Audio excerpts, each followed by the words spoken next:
Do I have a choice? No. So that wasn't a question, that is what you're saying. Yeah. All right.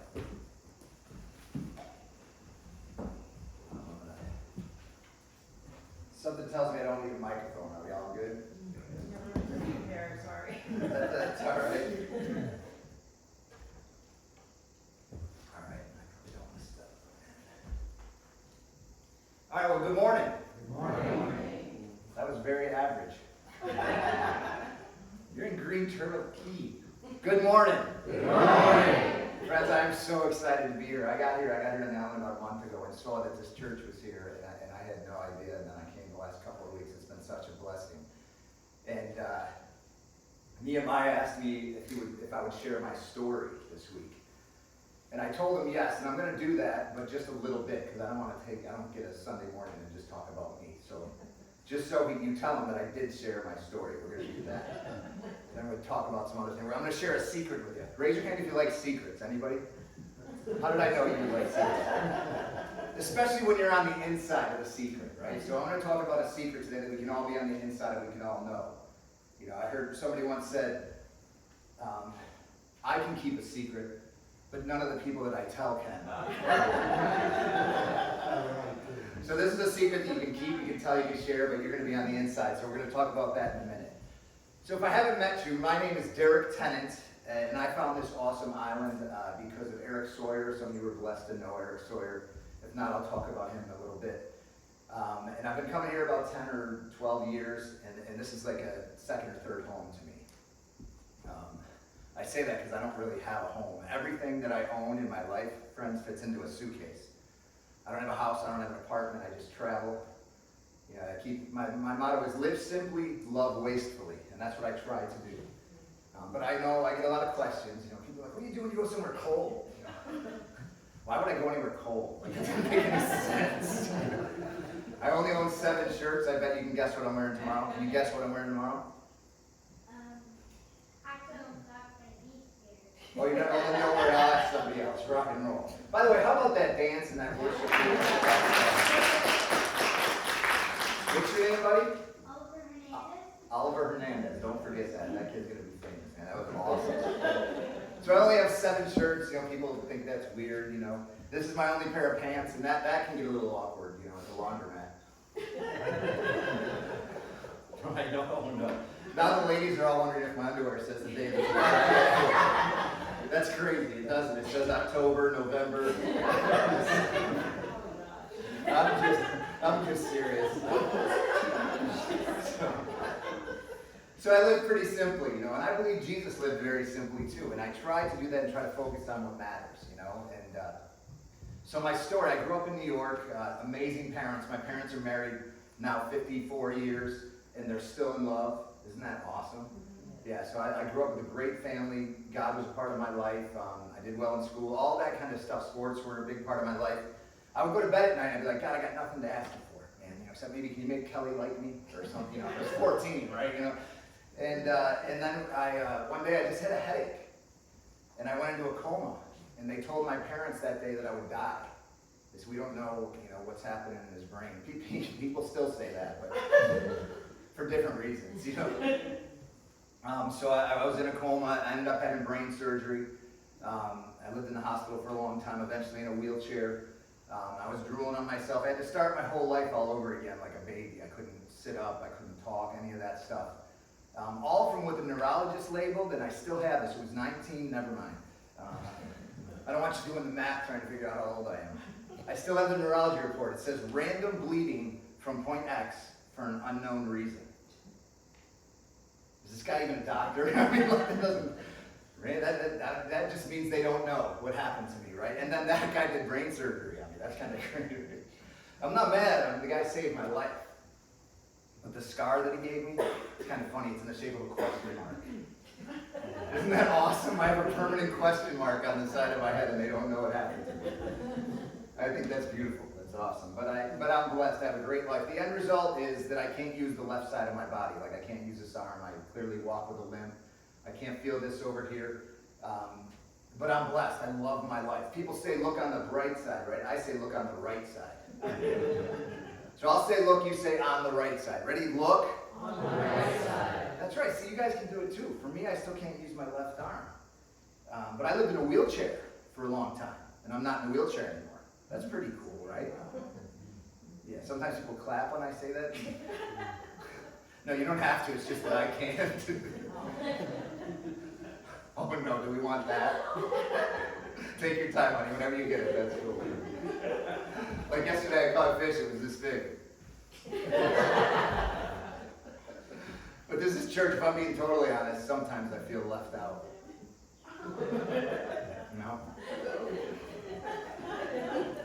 But I'm all right. All right. I'll stop. I'm just trying to get the energy up in here a little bit. Is that cool? So this happened to me, and I lost, all the things that as a kid, 14-year-old kid, were important in my world, except for Jesus and my family. I lost all of it. The sports, I raced bikes, played drums, all that stuff, gone. And I'm not going to tell you at that point that I was like happy that I learned all this stuff. It was tough. It was really tough. It was a huge storm in my life. I know we're familiar with storms here, and that's what we're going to talk about. So fast forward to now, it's been, again, never mind how many years, but a lot. And I still can't use my left side, but I love my life, friends. We all have what I would say is a left arm. We all have stuff in our life. We all have challenges. But man, when you're connected to a God that loves you, created everything, makes no mistakes, and he's on your team, we can get through the storm. Isn't that awesome? I mean, there's going to be storms in our life. That's never going to stop. There's going to be storms as we see in the world. That just happens. But as a 14-year-old kid, I was in the middle of this, and I'm like, God, why me? Because I had a faith. I would go to church. I grew up in New York. Not many people in New York go to church. You know what I'm saying? And none of my friends, they were all partying and everything. I'm like, God, how come I'm the one that this happened to? I'm trying to do what you want me to do. And it didn't make sense to me. I was very frustrated. I never got mad at God because that wasn't logical to me. Like, I didn't think he made a mistake. I trusted that somehow this is part of his plan, right? But I didn't like it.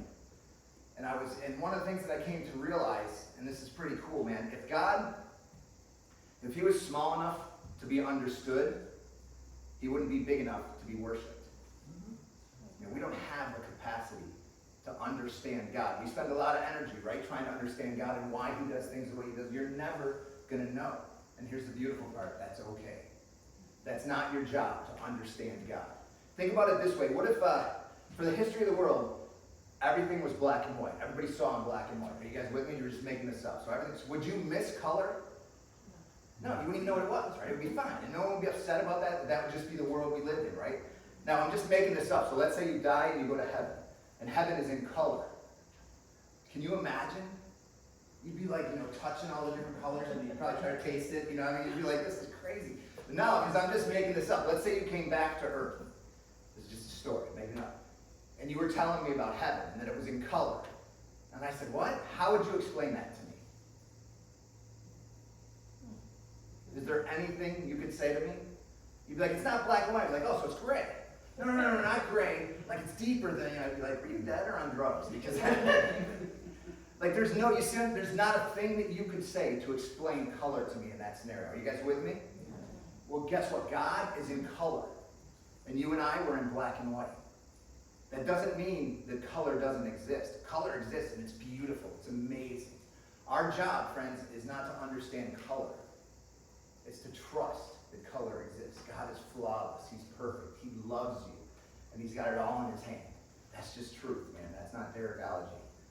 But I'm not going to say that I had this down when I was 14. I was in the middle of this storm, right? And I'm trying to figure out why God allowed. I'm praying and I'm reading the Bible. And the Bible became very different to me, right? Because now I'm really trying to find the truth and why and stuff that I had read, John 3:16 or, all the stuff we put on t-shirts as Christians and all that, the keychain, you know what I mean? And I got to one of those verses, and I almost read by it because I knew it, right? Philippians 4:13, a lot of us could probably say it. I can do all things. This is the Bible. I can do all things. How about that guilt? I know, sorry. I can do all things through Christ who strengthens me. That's one of those verses that we put on a bumper sticker, or we put it on a keychain, or we celebrate it. And that's awesome. And that's truth, and that's scripture, and I love that. But what I want to encourage you to do is sometimes take those verses and read around it, and read the verses that were in the shadow you never read. or didn't think to, or don't know the context of. So I'm reading that chapter, and I almost seriously, and I'm 14 years old, just kind of, I know this one, you know. And then the verses right before it, Paul, who wrote that, Paul wrote most of the New Testament, right? And what a story, man. You talk about a story, and you talk about storms. None of us will ever compare. But Paul is writing that, Philippians 4:13, when he's in prison. Okay, and the prisons back then were like a cutout circle that they drop you in, and you're just in this circle in the rock. You know, it's not like a prison where you're laying down. I can't imagine. And why was Paul in prison? Because he did everything right in God's eyes. It doesn't make sense to me. Remember, God's not to be understood. Paul was a guy, if you know his story, he had everything, right? He was powerful, strong, had a lot of, stature in the community. If he had a chariot, it was probably a Lexus. You know what I mean? So Paul was a guy that had everything, and he could say he had everything. But what he did with his life, essentially, he pursued getting rid of Christianity and actually killing Christians. This is what Paul did. And if you know the story, he had a amazing transformation. And his name changed everything. He was blind for a while. It's a great read the Bible, man. The Bible is so cool for so many reasons. Paul's life changes. His name changes to Paul. And he changes everything and becomes the biggest proclaimer of the gospel other than Jesus ever. And he wrote most of the New Testament. This is our God, friends. He uses somebody like Paul, who's killing his people, to write the Bible. Think about that. It doesn't make sense. But I'm reading this now and trying to think about it from the perspective of this guy that's in prison, because he says these words right before Philippians 4:13. He says, I have had everything and I have had nothing. Now stay with me. Could Paul say that? Yeah, because remember the before part? He had everything. Money, stature, fame. He was, everybody loved him, all that kind of stuff. But he was doing all the wrong things. And then he makes the right choice and comes to Jesus, right? Well, I'm going to tell you, friends, if I'm God and I see that happen with Paul, guess what? I'm going to bless him even more, right? The chariot now becomes a Bentley, right? That's the way I would do it, wouldn't you? I mean, if he's now preaching my story and he's bringing people to me and everything, I'm going to change and I'm going to bless this guy because I'm God. And I'm going to bless him even more because he's doing my work. That makes sense, right? Does God make sense? No, God doesn't make sense. He loves you and he's perfect, but he doesn't make sense. So what happens when Paul starts doing everything right? He was completely the wrong way. He starts doing everything right. He loses everything he had. And nothing like my 14-year-old, I lost the ability to play sports, whatever. Like, he lost everything. He's eventually going to get his head cut off for it. Why? Because he loves Jesus. Friends, that doesn't make sense to me. Still, that doesn't make sense to me. But God is perfect. And I trust that it's part of his story. And so is your story right now, and your storm. And the things that we're going through. God wasn't making Derrick and he was like, oops, he got distracted. He's like, oh, sorry, you're going to be paralyzed, I don't think that's how it worked. Like, he had this figured out in the beginning. Before the beginning, he had this figured out. And he has your life figured out. And he's on your team. So Paul's writing this, Philippians 4:13, but the verses right before it, he says, I have had everything and I have had nothing. And you agree, he could say that. But here's what you got to understand. He said that during which stage? Everything or nothing? Nothing. He's in prison. And he's going to be killed. And that's when he says, I've had everything and I've had nothing. So what he says next is so powerful to me. He says this, I have learned the secret of contentment in any and every situation. Raise your hand if you think the Bible is true. Anyone? Okay, that's pretty much all of us. We believe the Bible is true. Paul says there's a secret. Remember, we're going to learn a secret to contentment in any and every situation. But hear me, he said it in the nothing stage, when he lost everything, more than you and I will ever lose, because he loves Jesus. Doesn't make any sense. And he says those words. Well, as a 14-year-old kid, I'm reading that now in a different light. I'm like, wait, this is the guy, didn't he? And I'm like, didn't he didn't lose it? And now he's saying I've learned the secret to contentment in any and every situation, and I know he's going to die for this. I'm really paying attention now, right? And so I went to the dictionary to look up contentment, because I really want to figure this out, because I'm struggling with a lot of stuff in my life at this point. And you know what the dictionary said for contentment? The state of being content. So that didn't help me, I'm like, oh, thanks, Webster, So then I went to the thesaurus. I can't even say it, the thesaurus. So to see words that they're similar to contentment. gratification, ease, joy, happiness, peace. I'm reading these words in this thesaurus, and I know that the Bible's true, right? And it says there's a secret to these words: gratification, ease, joy. There's a secret to that in any situation, which means situations way worse than being paralyzed or in a wheelchair. Way worse. There's a secret. Do you think I want to know that secret at this point?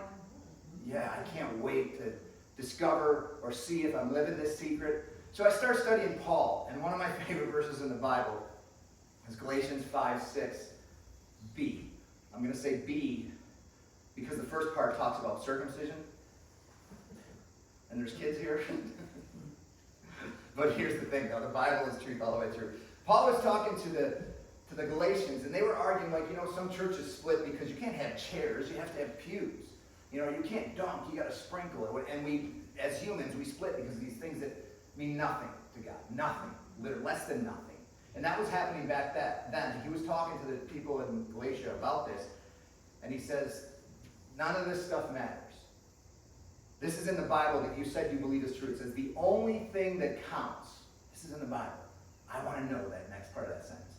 The only thing that counts is faith expressing itself through love. I'm like, wait a minute. If Paul says there's a secret to contentment, joy, and everything, and now he's telling me that the only thing that counts is faith expressing itself through what? Love. I can't hear you. Through what? Love. Then that's the secret, right? You're awesome, Oliver. I'm so glad you're here. Love. That's the secret. I'm like, man. So then I'm like, well, I think that's what it is. Well, I got to figure out this love thing. I'm like, well, let's see. This is what Paul is saying. Who else could I see what truth and the secret is? I don't know, Jesus? So I start trying to study the red letters, right, in the Bible. Because you guys know that only Jesus and teachers can write in red, right? Just making sure we're on the same page. And I read my favorite story in the Bible, and it's in 3 out of the 4 Gospels. It's when Jesus was challenged, because these guys, the leaders in the church, Paul was one of them back then, they didn't like that this Jesus came along and he's not about all the rules. Because they were about, you got to do this, can't watch this movie, you can't smoke that, got to do this, it's all rules. 612 of them, that's what they had, the laws, and there was 2 parts to each one, so whatever that is, 1,000, not a math major. And so all these rules, and these guys kept these rules, and they let you know, look, I'm giving money, and they let you know. And that's who they were. They were all about the rules, and that was their whole life, and that's what. And I don't know that these guys were horrible people, but that was the world they were in. Jesus comes along, and he's like, it's not about the rules, it's about love. And that ruins their whole game. So they wanted him out of there. So I love this story. And you've probably heard the story, but it spoke differently to me. They challenged him, and they said, which one of the laws, remember there's 612 times 2, or roughly, and which one's the best? Because in that time, if he said, number 813, well, that's 612, never mind. I told you I wasn't good at math. Then they would say, oh yeah, but what about this one? And they try to trap him, right, and trick him, because, well, what about this one? That's blasphemy. They throw him in jail, and they kill him. And that sounds stupid nowadays, but in his time, that was a good plan to get rid of this guy, right? A good plan if you're not trying to trick Jesus, right?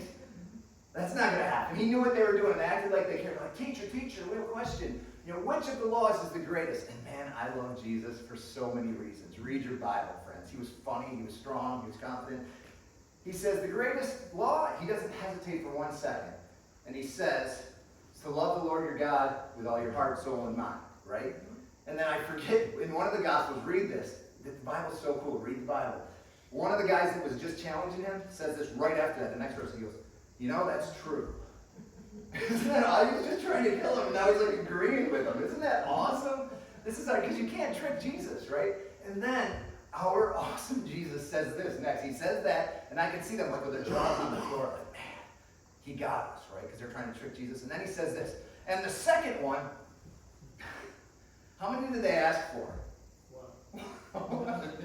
He's like, I'm going to give you another one. I think he was like, really? You're going to try to trick me? He says the second one is this. Love your neighbor as yourself. And then Jesus, friends, remember, red letters.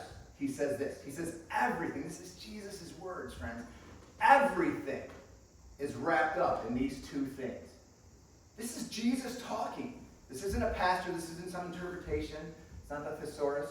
It's not. This is Jesus saying, love God, love your neighbor. That's it. He said everything. Jesus said, you see that? Is wrapped up in these two things. Love God, love your neighbor. That's it. Say that with me. Ready? 1, 2, 3. Love God, love your neighbor. That's it. If you believe that's truth, man, we can just leave. We can never go to church again. And just do that. You know, it's not easy. It's simple, but it's not easy. And Jesus knew that we were simple. Does anyone know what animal Jesus compared us to in the Bible? Say it again. Sheep, right? Very good. It's not hard. Say it again, nice and loud like you get. Sheep. Okay, so Jesus called us sheep. Does anybody know what the dumbest animal on the planet is? Sheep. No, it is. You ask any farmer. They're dumb. They can't do anything without their shepherd. They drink water in the river and their wool gets wet and they flip over and they drown. I'm not making that up. Sheep are dumb. Google it. They are. And what did Jesus call us? That's awesome. You know, because sheep can't do anything without the voice of their shepherd. They follow his voice. And Jesus knew we need his voice. Or we're going to flip over in the river and drown. And he said we're sheep. And we are. But it's simple. He knew it had to be simple. Love God. Love your neighbor. That's it. Say it with me again. Ready? Love God.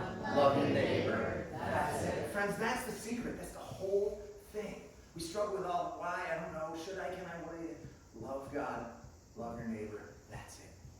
And I find that beautiful, man. If God was small enough to be understood, he wouldn't be big enough to be worshipped. But I can trust that, and I can try to make sure that the things in my life align with what Jesus' words say. And I mean it, we can be done right now. We're not, because I got more time. And I want to share some stories. But, so this is the secret. Are you guys all with me? Jesus said, love God, love your neighbor. That's it. That's beautiful. That's simple. My motto on my business card says, live simply, love wastefully. And that's what I try to do. This is the simple part. He knows us. He knows exactly how we think, what we are, who we are, all that stuff. And he knew it needs to be simple, so he lined it up for us. Friends, that's the secret to whatever you're going through in your life right now. And that's so powerful. So, does that mean, okay, great, we know the secret, we know what Paul said, we know what Jesus says. Now, we're never going to have any trouble in our life, right? Right? No, you're probably going to have more once you start doing this stuff. This is the way our perfect God works, right? You're going to have trouble. It's going to happen, but you know the secret, and you know how to work with these challenges, with these hurricanes that come through your life, right? You're going to have them. You're probably going to have some this week. Friends, God loves you. He created you. He makes 0 mistakes. And he's on your team. Isn't that beautiful? This isn't Derrickology, friends. This is truth from the Bible. I'm not even interpreting. This is just what the Bible says. We have free, direct access to this. Because Jesus loved you so much that he gave his life for you specifically. Isn't that beautiful? But wait, we still have storms. We have a lot of crazy stuff that happens in our life. I don't like that I'm paralyzed. I don't think, well, that's cool, I got the secret, you know, now I can double. No, I can't. There's a lot of things I can't do, but that's okay. I know that my God loves me, and he doesn't make mistakes, and that gives me peace in my soul. But it doesn't make everything feel happy and overdone, and there's not going to be trouble. No, you're still going to have trouble. So what I want to do for a couple minutes is I want to give you some practical applications of stuff that I believe God tells us we can do in the middle of our storms, to line up with love God. Say it with me again. Love God, love your neighbor. That's it. Awesome. That's it. You got it. I love that. So the first thing I want to suggest, you know, God created us. He's perfect. But there's things about being human that are weird sometimes and odd. And he knows us. The first secret to lining up with these things in your life in the middle of the storm is to give generously. Okay? And I'm not taking another offering. That's not what I'm talking about here tonight. You don't have to, and we're not going to, and you know what? Giving generously doesn't even have to involve money. Think about the most generous person you've ever met in your life. Just think about a person right now, for real. There's no way I can know who you're thinking about right now, but I would bet my bank account that that person is happy. Am I right? That's not Derrickology, man. That's just truth. Proverbs 11:25, I believe it is, says, he who refreshes others will himself be refreshed. A lot of translations say, he who waters others will himself be watered. And that's a little weird to me, but I get it. But has anyone ever had a time in your life where you needed to be refreshed? Anyone? Today, this morning, with the person next to you, whatever. I mean, keep it to yourself. But no, there's a lot of times in your life we need to be refreshed. The Bible, friends, tells us the way to get refreshed is to refresh others. You know, if you live here, there's a school that's got a lot of kids that need a lot of help with something. There's your neighbor that's struggling with something. We have an opportunity every minute of every day, I believe, to be generous and refresh others. And the Bible tells us that refreshes us. Man, that's huge. I want to be a guy that feels refreshed. I love that word. It's just that you don't feel like you just walked in the middle of the summer all the way from here to downtown and there's ice cold water there. That's refreshing, right? That's what God promises you if we choose to live that way, to be generous. That word is so powerful to me. I call it selfish generosity, because if you really understand the power of this, you can do it today. You can do it in 10 minutes. You can do it whenever you want. You can be generous, and it's going to give you joy. That's pretty cool. You get to choose it, and it gives you joy. Isn't it powerful? I'll tell you, life is about stories. Let me tell you this story. I'm one of 4 kids, and one of my sisters, she lives in Atlanta. She's got 4 kids. A couple times a year, I fly there, and I drive with her and her 4 kids up to New York to visit mom and dad. Because, you know, plane tickets are crazy expensive, right? Her husband can't take off time of work. Uncle Derrick doesn't have a job. You know, these kinds of things. But it's fun. I'm not a martyr. It's like awesome. Me and 4 little kids with my sister. And Uncle's like, we get all the benefits and none of the responsibilities. It's pretty cool, right? It's like being a grandparent that never had to have kids. So I love this trip. So several years ago, I'm doing this trip, and you put them in the car at 4 o'clock in the morning, right? In their pajamas with a jacked up hair and whatever. And sleep for 5 hours, kids, and we just drive, right? Well, they start waking up in Virginia on this particular trip. And Christy, my sister, she's like Mary Poppins, like Miss Creative, right? This is what she says. She goes, hey, let's have a cereal picnic. You know, the kids are like, cereal picnic, you know, and I'm like, cereal picnic, like this is going to be awesome. I think she packed a cereal picnic, right? Did she? No, nothing. But I'm Uncle Derrick, I'm driving, let's get a, how do I, you know? So I get off the exit, friends. The only thing there is a Dollar General, and it's not one of the good ones. You know you'll drive an extra 15 minutes to get to the clean one, right? And then the kids are like, Uncle Derrick, can we have Fruity Pebbles? I'm like, yes, I'm Uncle Derrick. We can have Fruity Pebbles, right? Does Dollar General have Fruity Pebbles? No. You know what they had? And I have pictures of this. Normally I would tell us in the pictures over here. Fruity Bites. That's the cereal. It sounds like something you get in the Amazon, right? I got the Fruity Bites. I bought a big old box of Fruity Bites. I'm not making this up. Paper bowls, milk, and spoons. We go outside to the picnic table to have a cereal picnic, right? You know what else Dollar General doesn't have? Picnic tables. They don't. I didn't know. You think I care? No, I'm Uncle Derrick. We're having a cereal picnic. So we go outside. I have pictures. I'll show you after. I got them on my phone. I brought them. I wanted to show you. Me and these 4 kids and my sister. One of them's under the grocery cart eating a paper bowl of Fruity Bites. Mine's on top of a trash can outside of Dollar General. We still got jacked up hair. We're in our pajamas, right? My other sister niece gets in the grocery cart. She's eating the cereal. It's all over her face. Hair's messed up, pajamas. So we're having a blast, though. You know, I'm having a cereal picnic, right? It's awesome. And then this changed my life, friends.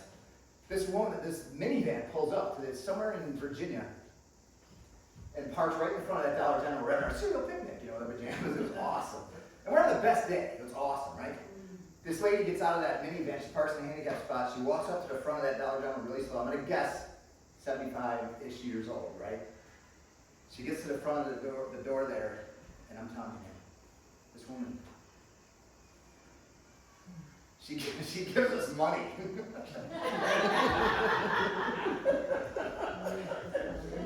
Isn't that beautiful? I mean, what an angel this woman is, right?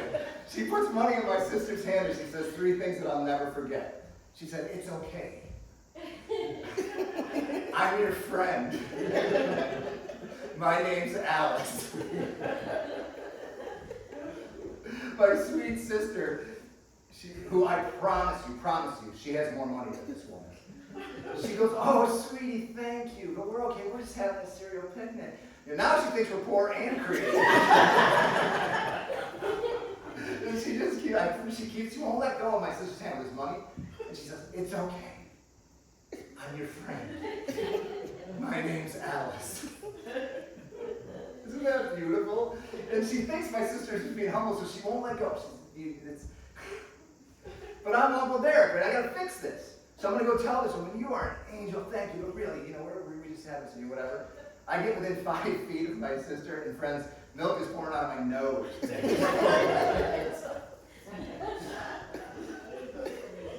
So why am I telling you this story? That's crazy, right? Well, check it out, friends. When you choose the secret, give generously. Everybody say, give generously. Give generously. When you choose that secret, give generously. Friends, it gives you joy. You yourself will be refreshed. That's scripture.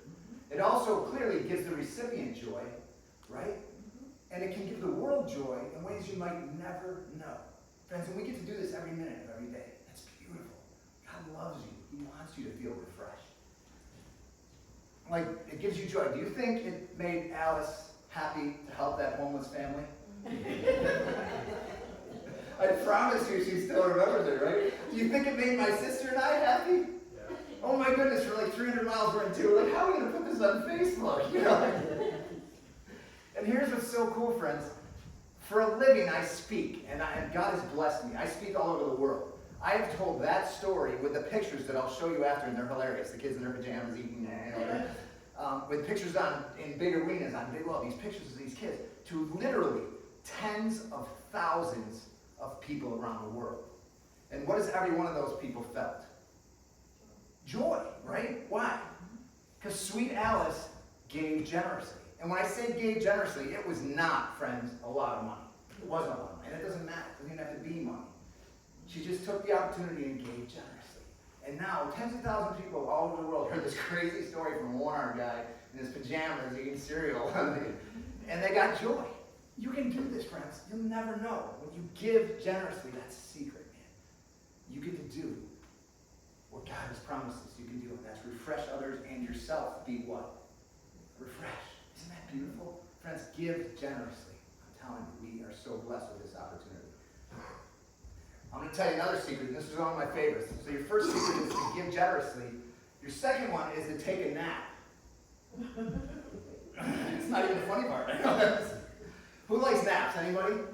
I love. Really? With all that energy, you're going to need a nap. He's like, worship, nap. I love naps. But I want to tell you about a nap, my favorite nap in the Bible, okay? And you're like, is there naps in the Bible? Well, in Derrickology there is.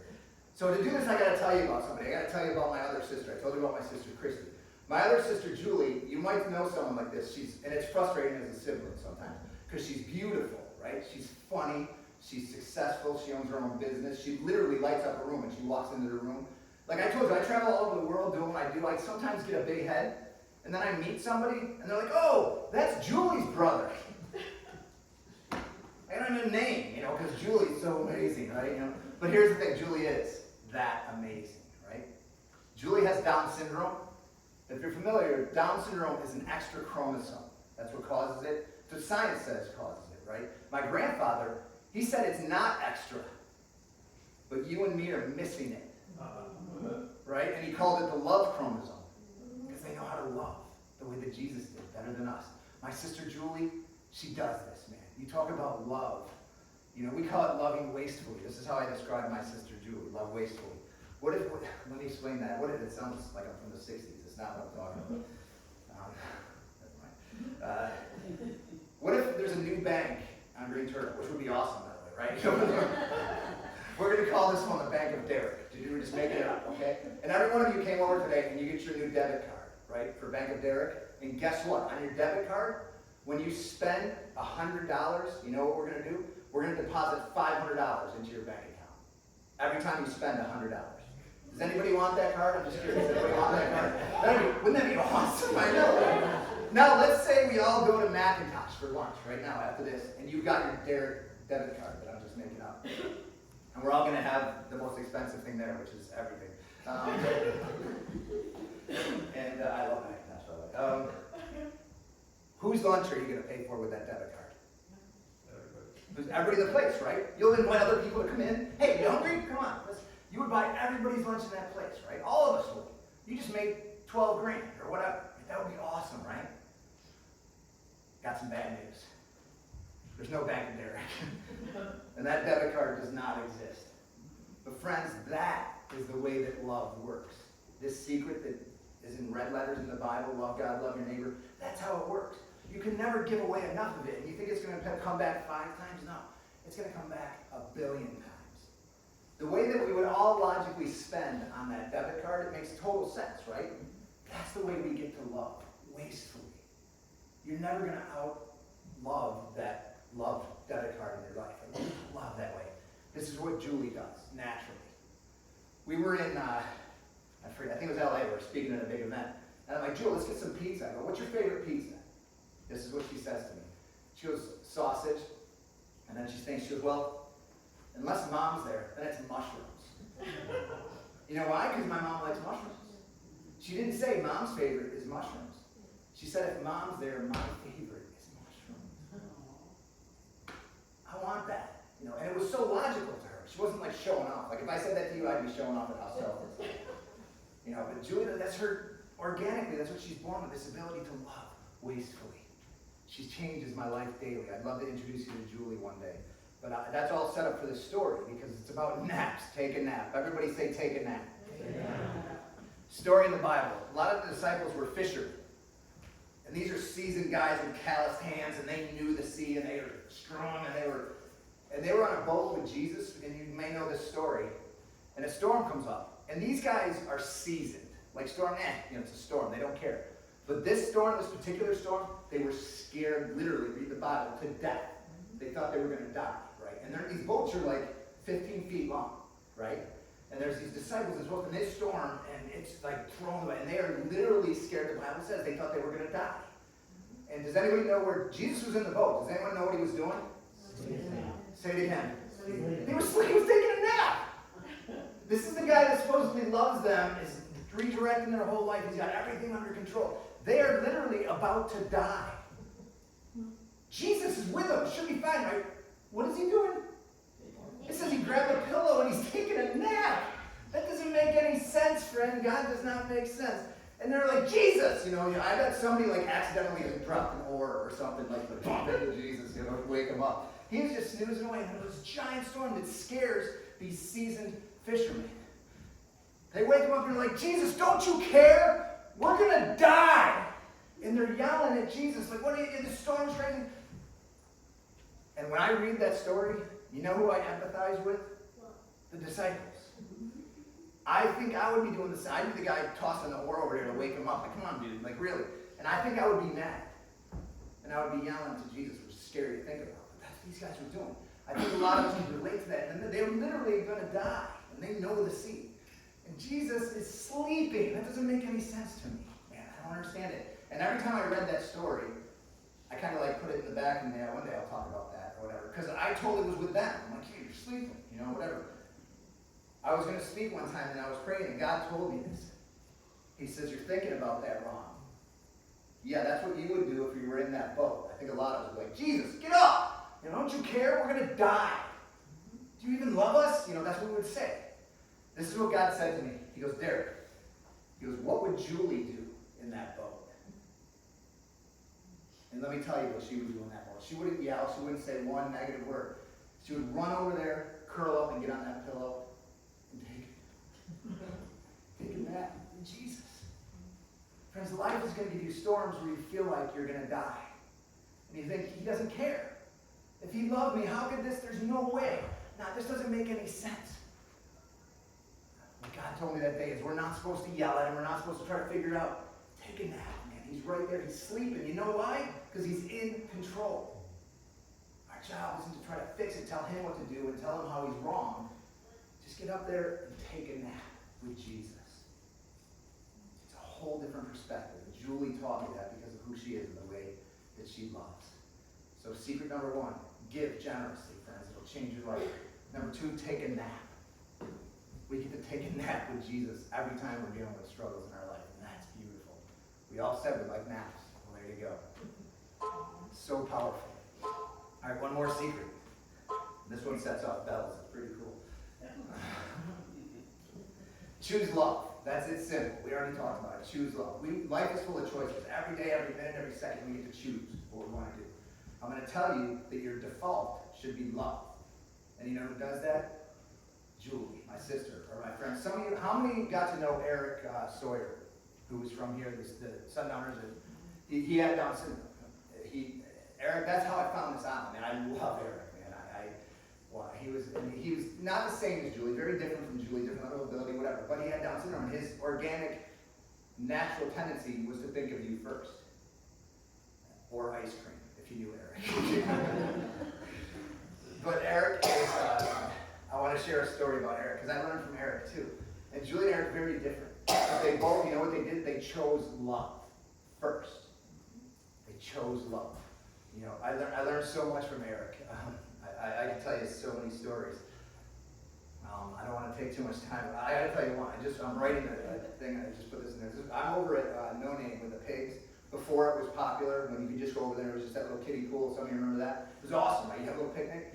So the Sawyers and the Tennants, our families are over there, and we're just doing the pig thing, and we had hot dogs, and we're just having fun, right? And my mom goes, hey, let's get a picture. Everybody get together, take a picture. So I was swimming with Eric, right?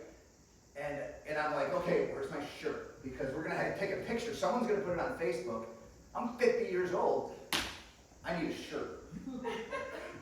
I don't want this on the internet, right? I'm gonna have a six-pack. It's more like a K, So I'm looking for my shirt, and I really couldn't find it. And this is so terrible. This is just flesh. I'm literally getting upset. Like, where's my shirt? I'm like, Mom's gonna take a picture, and she's like, come on, Derrick, everybody get together, right? So I'm trying to find my shirt, and then Eric, he's like, picture, and he's got this red swimsuit shirt that he's sort of long sleeve red. You could see him 1,000 miles away. It's Eric.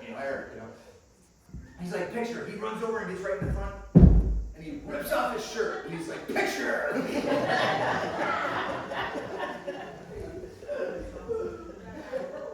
Who's doing life better in that scenario, friends? Eric. He wasn't worried about a picture on the internet. He's just loving life, the life that God gave him, and he's embracing it. We can do that, friends, and we can choose love. So I'm not going to tell you to take off your shirt. That's a whole different thing. But that's just a story of how I learned so much from Eric. And then I want to tell you this story, and we'll wrap up. So we were at dinner here on the island. I brought my parents and my sister Julie and the Sawyers and the Tennants. We all went out to dinner. And it was probably at McIntosh again, because we were all sitting there. And Julie and Eric, again, I told you, very different.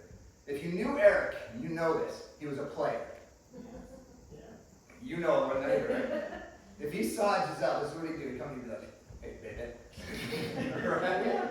Every time. And what did you do? You're like, oh, that's so cute, right? Yeah. Which is not fair, because I do that, and it's like creeper. But everybody loved Eric, and he knew how to play you, right? And he knew how to, and he loved the ladies, right? And that was Eric, and it's beautiful. Julie, my sister, she wants nothing to do with dating. She's like, ew, that's gross. And I'm like, yes.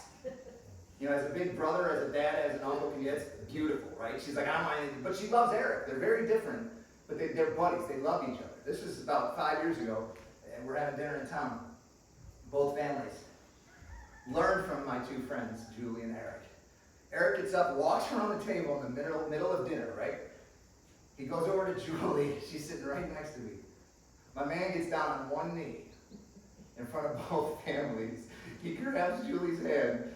He goes, a big wet kiss. And in his gruff, you remember his voice, gruff, confident voice, he goes, marry me. My dad goes, time out. And then my beautiful sister, Julie, who, remember, wants nothing to do with this situation, she looks at me, she looks down at Eric, and she says, how about a high five?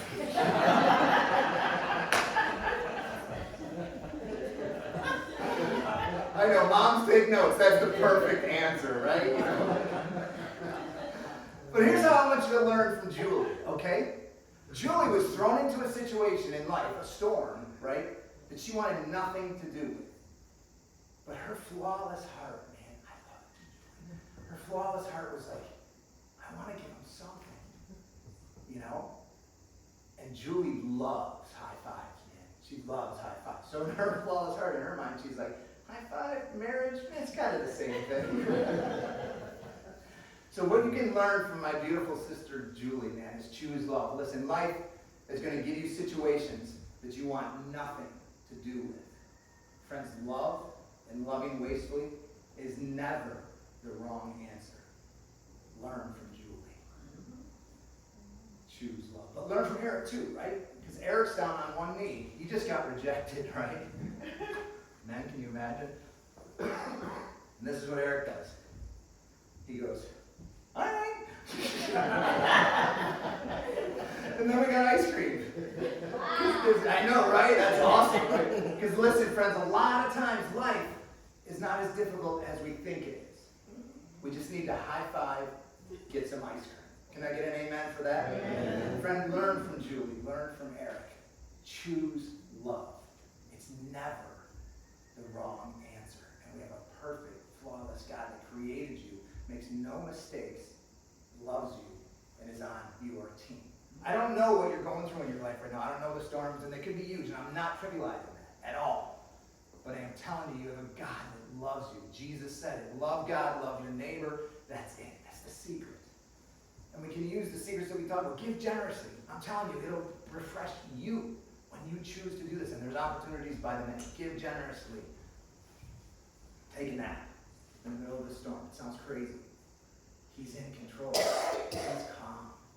Take a nap with Jesus and choose love. Friends, we have secrets to anything that's going on in your life. And that's not something I'm making up. This is from the Bible. Jesus tells us he loves you. And he knows your pain. He knows what you're feeling. And he wants you to feel him. He wants you to be refreshed. And we have direct, free access to that. It's so beautiful. And I was thinking, I was blessed with this opportunity to be here to share with you guys. And thank you for allowing me to be here. And I did tell you my story, right? So you tell me mine, right? I told you some of my story, right? But we've talked about a lot of stuff. And we're going to go eat and everything. I was trying to think, how could you remember this stuff? And I'm like, well, really, all you got to remember is where you heard this. Like we're on Green Turtle Key, right? GTC. 3 secrets are to give generously. What does that start with? G. Take a nap. What's that start with? G. And choose love. All you got to remember is where you are right now. GTC, friends. You have secrets to joy, to contentment. Remember all those words? Gratification, ease, peace, happiness. The Bible tells you you have a secret to that in the middle of the hurricane. That's beautiful. Let's pray, guys. God, I love you. Thank you so much for freedom. The opportunity we have to do this, to talk about you, to talk to you, to get together as a family, and to love you and to be loved by you. Lord, we thank you so much that you knew and know that we are sheep and we need your voice. Thank you for giving it to us. Thank you for giving us direct, free access to the secret of contentment in any situation. Love you, love our neighbor. God, I thank you for the way that you love us without limits. And I pray that you give us wisdom to do the same to those around us. In your name, amen.